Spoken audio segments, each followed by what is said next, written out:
கர்த்தருக்கு பிரியமானவர்களே, ஒவ்வொரு நாளும் கர்த்தர் உன்னை தினமும் தேடி வருகிறார் என்ற தலைப்பில் நாம் அதிகமாக தியானித்து வருகிறோம் அல்லவா? அவர் நம்மை தேடி வந்து அவருடைய வார்த்தையை நம் உள்ளத்திலே விதைக்கிறார். அதை நாம் ஒவ்வொரு நாளும் அறிந்து கொண்டிருக்கிறோம் இல்லையா? நீங்க ஒவ்வொரு நாளும் இந்த வார்த்தைகளை கேட்க கேட்க உங்களுடைய வாழ்க்கையிலே இந்த நிலைமையிலிருந்து நீங்க இன்னும் மாற அவர் உயர்த்தி கொண்டிருக்கிறார். ஏனென்றால், தேவன் உங்கள இந்த மாரி வைக்க அவர் விரும்பல. நீங்க இந்த நிலைமையில இருக்கிறத மாரி இருக்கக்கூடாது என்பதுதான் அவருடைய விருப்பமும், சித்தமும். அத நன்றாக புரிஞ்சுக்கோங்க. ஏனென்றால், தேவன் தேடி தினமும் வர்றாருன்னா, அப்போ அதில ஏதோ ஒரு மாற்றம் இருக்கணும்னு தானே அர்த்தம். இப்போ பாருங்க, நம்ம பிள்ளைகள தினமும் அவங்களுக்கான படிப்பு, ஞானம் குடுத்து, அதெல்லாம் குடுத்து ஒவ்வொரு நாளும் அவங்கள உடைய வளர்ச்சிய நம்ம குடுக்குறோம். ஏன்? அவங்க இந்த நிலைமையில இருக்கக்கூடாது. இன்னும் அவங்க நல்ல நிலைமையில வரணும். நம்மள விடயும் நல்ல நிலைமையில இருக்கணும் அப்படின்னு தானே நம்ம ஒவ்வொரு தாய், தகப்பன் பிள்ளைகள எப்படி பார்க்குறோம்? அப்படித்தானே பார்க்குறோம். அதே மாரி தான் நம் பரமபிதா. நமக்கூடவே இருந்து அவர் தேடி வந்து, நீங்க இப்படி கேட்கிறவருடைய ஆர்வம் உங்களுக்கு இருந்தாலே உங்களுக்கு போதுங்க. தேவன் உங்களை ஒவ்வொரு நாளும் அவர் உங்களுடைய வாழ்க்கையை அவர் மாற்றுவார். அதான் இஸ்ரேல் மக்களுக்கு சொன்னார்ல, இன்று இருப்பதை விட நான் உன்னை பலாயிரம் மடங்கு உன்னை ஆசீர்வதிப்பேன் என்று அவர் கட்டளையிட்டார். ஏனென்றால் ஆபிரகாமுக்கு விட்ட வாக்கு. அதே போல அந்த ஆபிரகாமுக்கு கொடுத்த அந்த அனைத்து வாக்குத்தத்தங்களும் நமக்குடைய சொந்தமா இருக்கிறது. அதில் ஏராளமான வாக்குத்தத்தங்களுக்கு அதிலே ஒரு வாக்குத்தத்தம் இந்த காலகட்டத்தில ரொம்ப முக்கியமான ஒரு ஒரு வார்த்தை என்னவென்றால், தேவன் இந்த விதைப்பு அறுப்புங்கிறதை அவர் உங்களுக்கு கொடுக்கிறார். இந்த விதைப்பு அறுப்பு என்ன என்ன என்றால், தேவன் அந்த செல்வத்தை எப்படி அவன் பெருக்குவது, அதாவது அவன் குடுக்குறான்.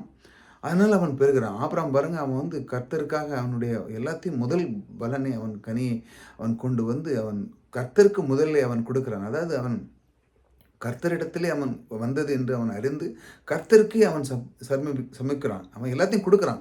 ஆகையால் அவன் கொடுக்கும் பொழுது என்ன நடக்குனான், அவனை பல மடங்கு, அவனை பலாயிரம் மடங்கு ஆசீர்வதிக்கிறார். எப்பொழுது? அவன் கொடுக்கும் பொழுது. அதே போல தான் நீங்க பாருங்க, ஆபிரகாம் தன்னுடைய மகனே கொடுக்கிறான். முதல் பையன். அவனுக்கு குழந்தை இல்ல.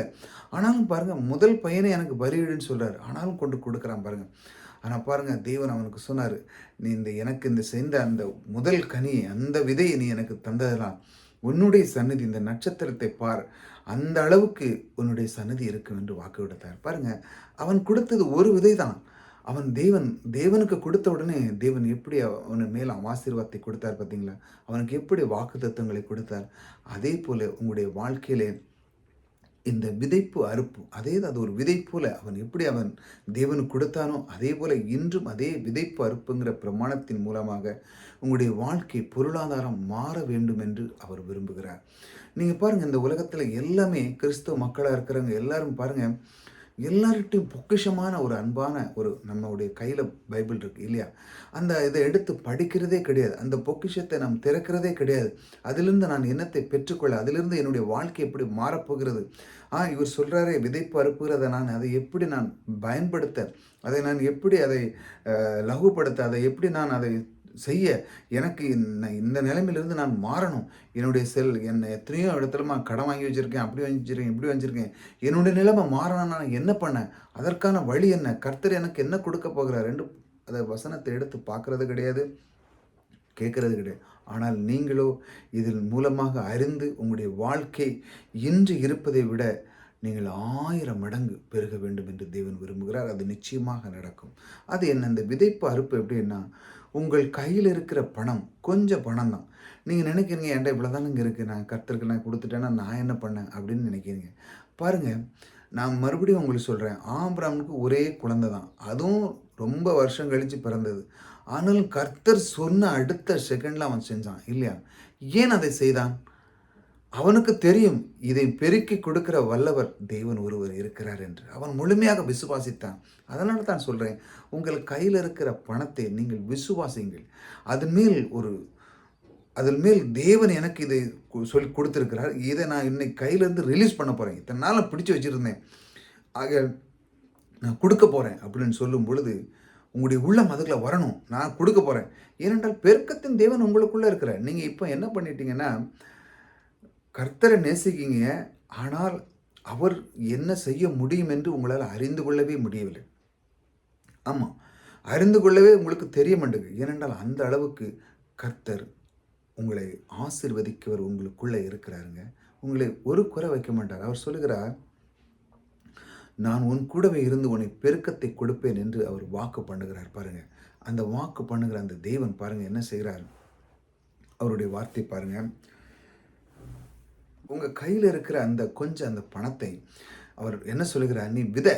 ஏன் எப்படி நீங்க விதை? நீங்க சொல்லுங்க, நான் என்கிட்ட இருக்கிறதே கொஞ்சம் தான், நான் கொடுத்துட்டேன்னா நான் எங்க போவேன் அப்படின்னு நீங்க யோசிக்கிறீங்க.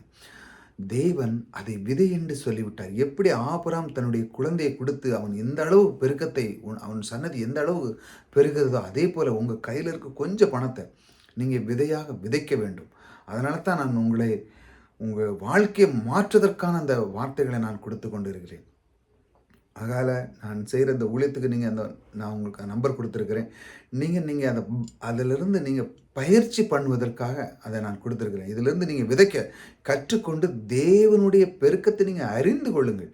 தேவனை நீங்கள் சோதித்தே பார்க்கணும்னு சொல்லுதா, அவர் என்னை சோதித்து பாருன்னு சொல்லி. ஆகையால் இங்கே கையில் இருக்கிற பணத்தை பூட்டி வச்சுன்னா ஒன்றும் நடக்காது.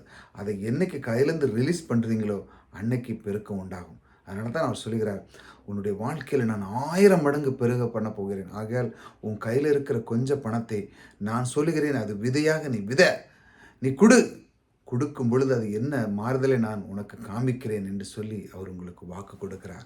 அவருடைய வார்த்தையும் பாருங்கள் எப்படி கொடுக்குறவர். இருளில் மறைந்திருக்கவைகளை நம் வாழ்க்கையில் பாருங்கள், நமக்கு தெரியாத விஷயங்கள் நிறைய இருக்குது. அவர் வெளியரங்கமாக்குகிறார். இருதயங்களின் யோசனைகளையும் வெளிப்படுத்துவார். நம்முடைய இருதயத்தில் என்னெல்லாம் இருக்குது, எப்படிலாம் நான் கையாளலாம், எப்படிலாம் இருக்கணும், நான் எப்படி வாழ வேண்டிய, என்னுடைய எதிர்காலம் எப்படி இருக்க போகுது என்று நீங்கள் யோசிக்கிற இந்த காலகட்டத்தில் தேவன் உங்களுக்குள்ளே இருக்கிறார் பாருங்கள். அப்பொழுது அவனுக்குரிய புகழ்ச்சி தேவனால் உண்டாகும். இதெல்லாம் அறியும் பொழுது இந்த பெருக்கமும் அந்த புகழ்ச்சி அந்த ஞானம் அந்த அறிவு யாருனால் உண்டாகிறது? தேவனால் உண்டாகிறது. இதைத்தான் நான் சொல்கிறேன். ஒவ்வொரு நாளும் நீங்கள் தேடி வந்து இந்த வார்த்தை கேட்குறீங்க, நீங்கள் மிகப்பெரிய பாக்கியவான். ஆகையால் இந்த விதைப்பு அறுப்பை விட்டு விடாதீர்கள். கையில் இருக்கிற பணத்தை நீங்கள் ரிலீஸ் பண்ணுங்கள். தேவனுடைய பெருக்கத்தை அறிந்து கொள்ளுங்கள். இந்த ஆபிரகாமின் தேவன் உங்களை ஒரு நாளும் கைவிட மாட்டார். புதிதாக வந்து சப்ஸ்கிரைப் பண்ணுங்க. கர்த்தர் உங்களோடு கூட இருக்கிறார். கர்த்தர் உங்களை ஆசீர்வதித்திருக்கிறார்.